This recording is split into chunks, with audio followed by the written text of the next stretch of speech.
साथियों, वैसे कोविड-19 के कारण कई सकारात्मक बदलाव हमारे काम करने के तरीके, हमारी जीवन शैली और हमारी आदतों में भी स्वाभाविक रूप से अपनी जगह बना रहे हैं।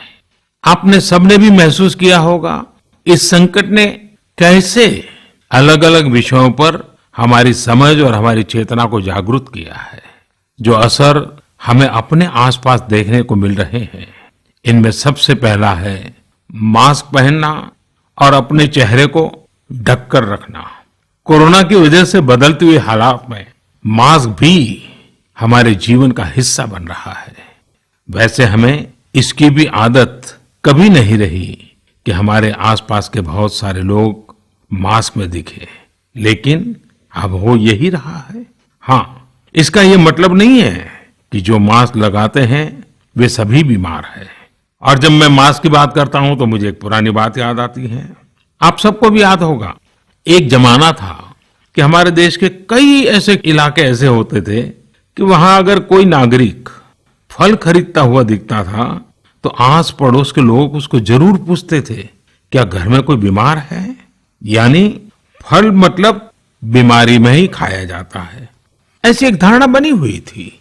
हालांकि समय बदला और ये धारणा भी बदली।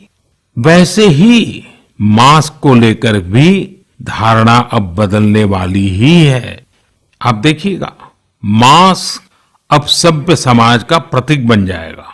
अगर बीमारी से खुद को बचना है और दूसरों को भी बचाना है तो आपको मास्क लगाना पड़ेगा। और मेरा तो सिंपल सुझाव रहता है, गमछा मुंह ढकना है। साथियों, हमारे समाज में एक और बड़ी जागरूकता ये आई है कि अब सभी लोग ये समझ रहे हैं कि सार्वजनिक स्थानों पर थूकने के क्या नुकसान हो सकते हैं।